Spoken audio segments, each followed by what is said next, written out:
అబ్రహాము చనిపోయి చాలా కాలమైంది, ఇస్సాకు చనిపోయి చాలా కాలమైంది, యాకోబు చనిపోయి చాలా కాలమైంది. వాళ్ళ పిల్లలు ఉన్నారు.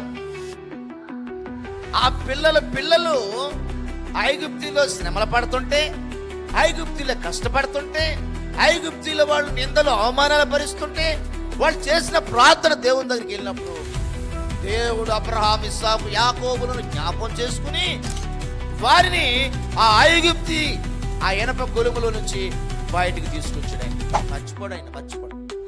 మనము చనిపోవచ్చేమో కానీ మనం చేసిన ప్రార్థన చనిపోదు. మనము దేవునితో మనతో దేవుడు చేసిన నిబంధన ఆయన మర్చిపోయేవాడు.